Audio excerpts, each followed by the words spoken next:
Ya Rabbu hal min taubatin tamhul khataya wadh-dhunub.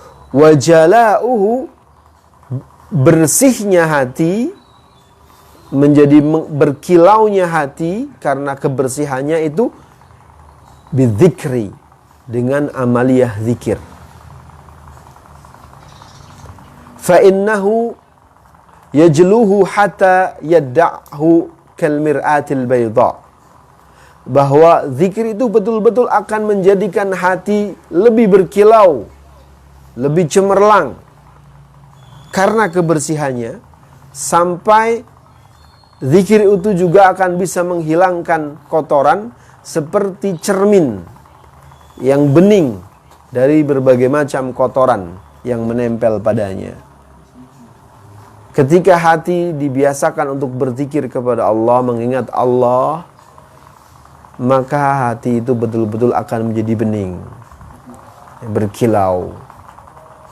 Fa'idha taraka dzikr sadda'a.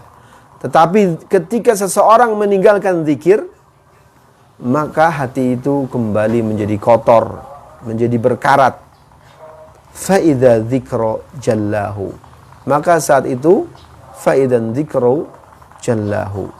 Maka saat itu zikirlah yang bisa menjadikan kilaunya hati kembali terlihat. Wasada'ul qalbi bi amraini.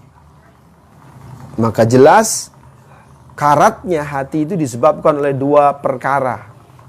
Yang pertama bil ghaflati wal dzambi. Yang pertama bil ghaflati, yaitu hati akan berkarat disebabkan kelalaiannya. Wadzambi, dan hati pun akan berkarat karena dosa yang dilakukan oleh orang itu. Wajalauhu bisyai'aini, dan usaha untuk mengkilapkan hati, mencemerlangkan hati, membersihkan hati, menjadikan hati bersih dan bercahaya juga bisyai'aini, dengan dua hal. Yang pertama bil istighfari, dengan permohonan ampun, permintaan ampunan, permintaan maaf kepada Allah Subhanahu wa taala.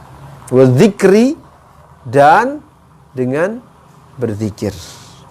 Maka hati itu akan mendapatkan kemilangannya, kecemerlangannya, kekilauannya.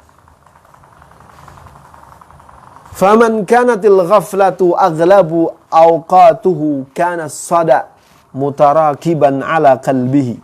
Maka barang siapa yang kelalaian, ya, itu bisa mengalahkan, kelalaiannya itu justru mendominasi pada sepanjang waktu-waktu yang dinikmati oleh seseorang, maka yang terjadi adalah karat itu akan betul-betul juga menguasai hatinya.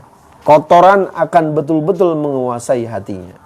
Ketika seseorang mengisi waktu-waktunya dengan kelalaian, tidak mengingat Allah Subhanahu wa taala, maka kotoran hati itu akan lebih rekat, lebih hitam dalam menguasai, mendominasi hatinya. Wasaddahu bihasbi ghaflatihi. Karena itu karat, ketebalan kotoran, ketebalan karatnya hati itu seukuran dengan kelalaiannya. Semakin dia lalai, semakin tebal karatnya. Semakin dia mengingat Allah, semakin tipis, bahkan menjadi hilang karatnya hati itu. Maka ketika seseorang menjadi berkarat hatinya, lalu menjadi lemah pengetahuan yang dimiliki oleh hatinya, maka menjadikan cara pandang hati. Hati ketika memperhatikan sesuatu menjadi bodoh. Maka pada akhirnya yang paling mengerikan adalah fayaral batil. Dia akan menganggap perkara yang batil fi suratil haqqi, dalam bentuk kebenaran. Ini ngeri.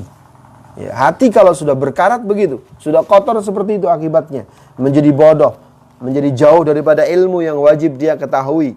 Akibatnya yang paling parah adalah ketika dia melihat, memandang kebatilan, justru dia simpulkan dalam benaknya, dalam akalnya, dalam pikirannya, dalam kesimpulan dia, batilan itu dianggap sebagai sebuah bentuk kebenaran, bentuk yang hak. Kengerian kedua terjadi lagi. Apa kengerian yang kedua? Wal haqqu fi suratil batil. Saat dia melihat perkara yang hak, saat dia dengan seksama memandang, meneliti perkara yang hak, justru dia gambarkan dalam dirinya menjadi sesuatu yang batil.